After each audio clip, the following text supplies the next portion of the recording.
Hello tout le monde, j'espère que vous allez bien et bienvenue dans une nouvelle vidéo. Ça va être un What I Eat in a Day plus mon organisation sur la semaine. Aujourd'hui c'est un rest day, donc je vais pas à la salle. Normalement je vais toujours à la salle très tôt le matin avant le travail. C'est une petite astuce super productive dans le sens où vous savez jamais trop à quelle heure vous allez sortir du bureau. Donc y aller le matin, ça vous permet d'avoir déjà coché ça dans votre journée et c'est vraiment super en termes d'organisation. Après c'est sûr que ça requiert de se réveiller très tôt et de marcher dans la neige et tout ici à Montréal.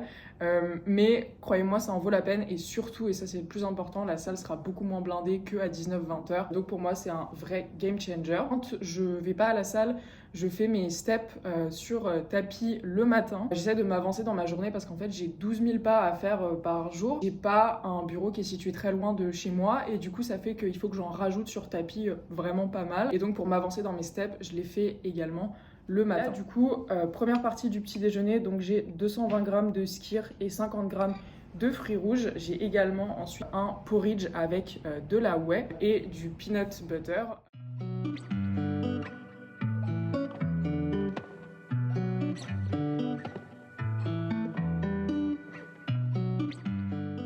Il fait moins 18 degrés. C'est la température d'un congélateur.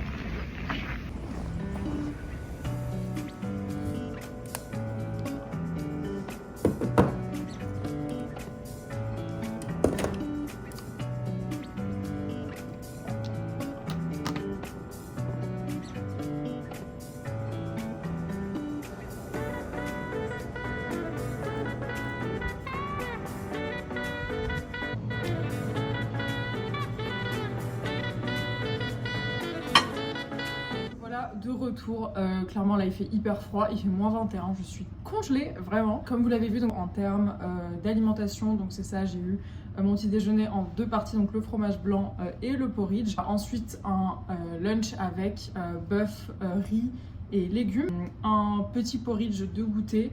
Et là, j'ai la deuxième partie de mon goûter que en général je fais en rentrant, de la whey et un mélange à pancake protéiné. C'est ce qui me permet de éviter de boire la whey en shake parce qu'en ce moment ça me dégoûte. J'ai vraiment énormément de mal avec la whey. Puis toujours, hein, c'est comme ça. Donc je me force souvent à prendre le shake parce que je dois le prendre dans ma journée.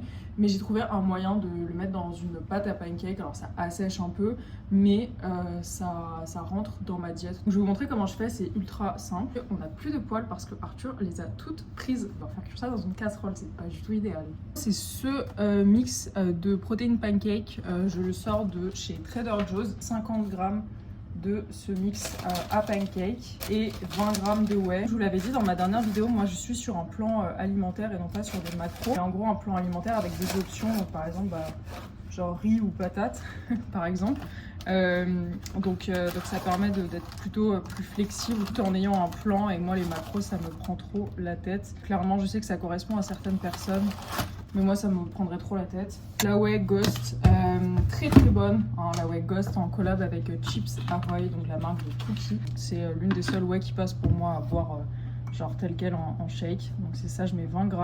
Ouais, les macros pour moi c'est vraiment genre pas idéal, mais je sais qu'il y a des gens pour qui ça correspond, qui aiment bien genre scanner des trucs et s'amuser à atteindre leur toto comme ça. C'est déjà énormément d'organisation d'avoir un plan alimentaire. Donc je me vois pas devoir encore plus réfléchir avec des macros. Choisissez l'option qui vous convient le mieux. Vous voyez, je mets mes poudres là-dedans.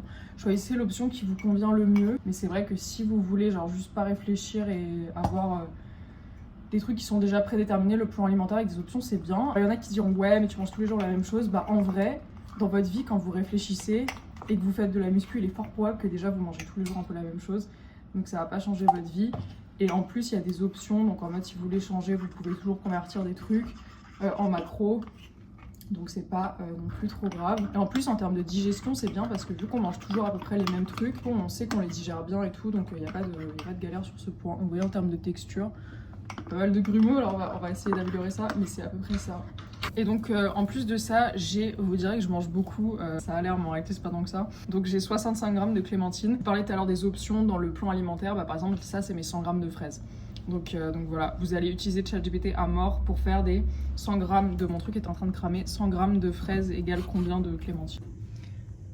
Bon, vous voyez que la cuisson dans une casserole ça fonctionne, hein, mais Je vais pas vous mentir, je suis vraiment frigorifiée là.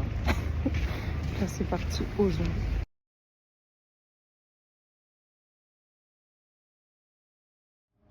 Me voilà revenu des ongles. Donc comme vous pouvez le voir, j'ai fait des ongles un peu Saint-Valentin. Voilà, je trouve ça très mimi.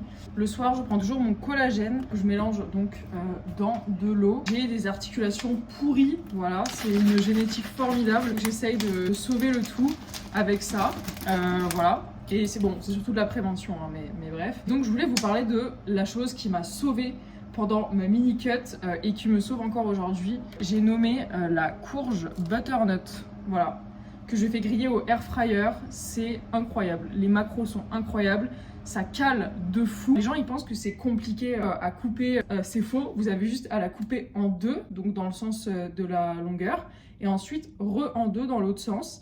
Vous mettez ça au air fryer avec un mini spray de pomme que vous essayez d'essorer un peu de cannelle, et c'est incroyable. Toujours varier ses légumes, c'est comme ça que vous allez tenir à la longue. Pour le dîner, je suis en train de me brûler les mains, mais voici ce qu'on a, donc grâce à Arthur qui m'a tout préparé, il est vraiment incroyable. On a donc du riz, donc 45 grammes cru, hein, c'est toujours pas la folie. On a de la courge, donc 50 grammes, bœuf, donc 100 grammes cru, bœuf extra maigre bien sûr, hein, et des brocolis et du basilic thaï. Moi j'adore varier les herbes parce que je trouve que ça pimpe énormément vos plats sans les calories en plus, et bien sûr les épices. On ne mange pas du poulet blanc très fade ici, hein, ou du poulet au micro-ondes comme d'autres. Voilà, moi j'aime bien que mes plats ils aient du goût. Après si vous arrivez à tenir avec des trucs qui n'ont pas trop de goût, bah tant mieux pour vous. Donc c'était ça la journée dans mon assiette. Il me reste encore des snacks après le dîner. Vous pouvez voir qu'il faut quand même manger assez, hein, on arrête les journées à 1200 calories. Voilà, on construit du muscle, sachant que aujourd'hui je suis pas allée à la salle, j'ai 4 séances dans la semaine, 2 la semaine et ensuite 2 le week-end. C'est pas optimal, mais quand vous travaillez dans des métiers qui prennent beaucoup de temps et vous contrôlez pas trop votre emploi du temps, c'est la meilleure chose en termes de fatigue et tout. Donc comme ça je suis sûre que mes 2 du week-end ils sont bien casés et tout, et ensuite j'en casse 2 dans la semaine. Et voilà, donc en gros je fais pas de jour on, jour off sur la diète parce que ça me stresse plus qu'autre chose. Donc j'ai la même chose tous les jours. Je sais qu'il y a plein de gens qui aiment faire jour on, jour off. Je sais que ça a du sens, mais personnellement ça me stresse, donc je préfère ma diète actuelle. Un super plat et toujours dans de la belle vaisselle. On accorde tellement d'importance à la vaisselle ici, ça vous donne tellement plus envie. Par exemple, je bois mon thé dans cette sublime Stanley que Arthur m'a offerte. Ça vous permet d'avoir 600 ml de thé à chaque fois que vous buvez du thé. Et si vous êtes accro au thé comme moi, et ça vous évite d'aller la refiler 15 000 fois. Là, on arrive au dessert, donc je mixe ces 2 yaourts dans une vaisselle mignonne, donc ce petit cœur qui est adorable et qui en plus est assorti à mes ongles. Voilà, sublime. Et avec ça, j'ai une galette de riz et 10 grammes de beurre de noix. Du coup, les galettes de riz, c'est celle-là, donc caramel chocolat. C'est incroyable. Et donc avec 10 grammes de peanut butter. On se retrouve pour un petit retour de course avec mon sac Trader Joe's. Je me suis déjà acheté des fleurs, voilà, hein. C'est important de s'acheter des fleurs. Plus sérieusement, c'est un switch que j'ai fait quand je suis passée de stagiaire à analyste pour l'anecdote. En gros, avant, je m'achetais des fausses fleurs et maintenant je m'achète des vraies fleurs. Donc il y a vraiment eu un grand glow-up de ma personne. J'aime bien avoir des fleurs fraîches à la maison. Je les prends au supermarché, voilà. C'est pas forcément obligé que ça vous coûte super cher. Joli, ça décore et ça met un petit peu de la vie dans la maison. J'ai pris ça pour Arthur, voilà. Donc du Coca Zéro. Ouais. Il y avait une promotion sur mes très chers brocolis. Brocoli, légumes que j'apprécie énormément car ils calent. Je prépare toujours mes légumes, bien sûr. Ensuite, le poulet. J'ai l'impression que je passe ma vie à acheter du poulet, voilà. Donc poulet, 13 $. Alors ma petite astuce, c'est qu'en gros, je prends ceux à 13 $ parce qu'ils coûtent tous 13 $, mais ils font pas tous le même poids. Ici, il y a le poids. Et du coup, j'arrive comme ça à avoir des bonnes affaires. Très simplement, très rapidement, comment faire pour peser du poulet? Alors, si vous devez manger 100 g de poulet cru et que vous faites du meal prep, je vous conseille de faire du meal prep parce que sinon la vie est très compliquée. Donc, vous avez ici par exemple 700 g de poulet. Donc je sais que moi par exemple, une portion de poulet c'est 100 grammes. Donc j'ai 7 portions de poulet cru, ok? Donc en gros, ça je le pèse cru. Il faut toujours repeser les trucs d'ailleurs, parce que là l'indication parfois c'est pas vrai, surtout par exemple pour les boîtes de myrtilles, tout ça. Toujours repeser les aliments parce que souvent ils font pas le poids que le fournisseur dit qu'il fait. Repesez votre poulet cru, ensuite vous le faites cuire. Une fois qu'il est cuit, vous sortez un Tupperware et là vous pesez votre poulet cuit et ça va vous donner le total de poids de poulet cuit. Le divisez par le nombre de portions initiales du poulet cru et ça vous donne le poids d'une dose de poulet. Par exemple, moi, si mes 700 grammes de poulet cru, ils font 550 grammes cuits, c'est normal, vous savez, c'est le poulet qui perd de l'eau, ça me fera 550 divisé par 7 égale une portion de poulet cuit. Voilà, c'est un truc important à savoir quand même. Petit rappel, mais ne meal prepez pas votre riz trop longtemps à l'avance. Je ne sais pas si vous êtes tombé comme moi dans cet enfer TikTok des vidéos AI generated des aliments qui parlent, mais au moins c'était bien pour nous faire une piqûre de rappel que non, on ne fait pas son riz pour le lundi jusqu'au vendredi, c'est mauvais parce qu'il y a plein de bactéries qui se développent, c'est vraiment pas un truc à faire, ok? Donc, meal prepez votre riz sur maximum 24 heures, genre aujourd'hui et demain, mais pas plus. Ensuite, alors je sais que c'est pas bien parce que c'est pas de saison, ok? Mais voilà, j'ai un plan alimentaire avec des trucs à suivre, donc myrtilles, je les prends aussi en surgelé, hein. Arthur les prend tout le temps en surgelé, mais là c'est parce que économiquement c'est beaucoup plus intéressant, c'était 3 $ pour cette grosse boîte de myrtilles. Donc c'était quand même beaucoup moins cher que les surgelés, mais sinon bien sûr en hiver on essaye de prendre des fruits et légumes de saison, c'est très important. Par exemple la courge butternut dont je vous ai vendu les bienfaits parce que ça cale énormément, et bah c'est super, et c'est également de saison en automne et début d'hiver. Et pour finir, de l'assouplissant pour la lessive car j'adore les vêtements qui sentent bon, j'accorde une importance folle à la belle vaisselle comme on l'a vu, et également à le linge qui sent bon parce que ça change la vie. Voilà, et pour finir donc petit latte Starbucks, donc ma commande Starbucks, je ne prends pas des lattés tous les jours, malheureusement je n'ai pas le droit, mais je pourrais les caser en vraiment macro si je voulais, mais bon ça me ferait moins de volume ailleurs. Donc en gros c'est un petit latte, d'ailleurs vous aurez constaté qu'ils ont réduit la taille et que maintenant le tall ça fait 7 tailles et il s'appelle plus tall d'ailleurs, donc un petit peu les boules. Et donc c'est latte avoine de 2 pompes de sirop sans sucre vanille. Voilà, c'est très très basique, très très simple, mais c'est succulent. Voilà, donc ça c'était mon petit retour de course.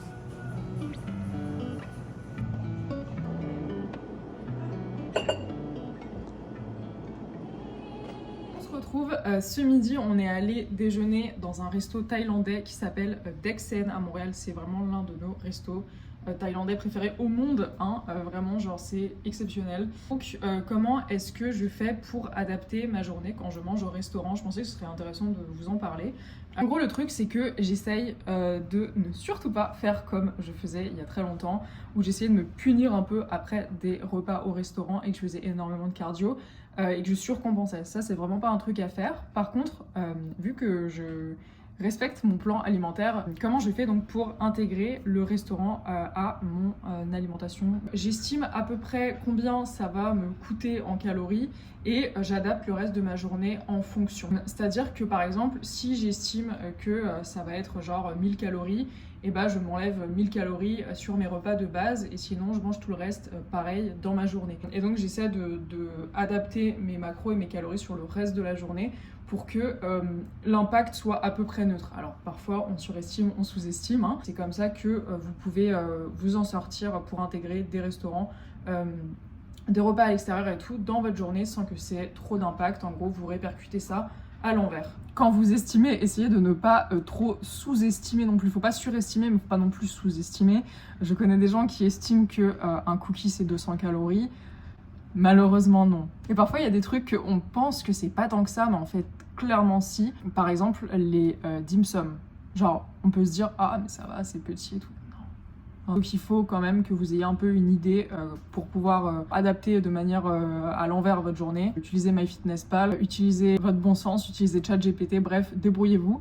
Mais essayez de prévoir parce que une pizza c'est pas 400 calories. Pas non plus trop sous-estimer parce qu'après ça peut avoir des vraies conséquences. Ça va vous faire un gros surplus et du coup ça va complètement rendre inexploitable toutes les données sur l'évolution de votre poids. Et donc je suis aussi passée à m'acheter du collagène. Cette fois-ci framboise bleue. J'avais cerise avant, c'était vraiment pas très bon. J'espère que celui-là sera meilleur. Donc voilà, c'est comme ça que j'adapte mes repas pour pouvoir manger en extérieur, continuer à me faire plaisir en dehors de ma diète à la maison. J'espère que ça va vous être utile. Voilà, donc c'était un vlog une journée dans mon assiette. J'espère que ça vous aura été utile, toutes ces petites astuces que j'ai essayé de vous donner. On se retrouve bientôt pour une prochaine vidéo. Bisous!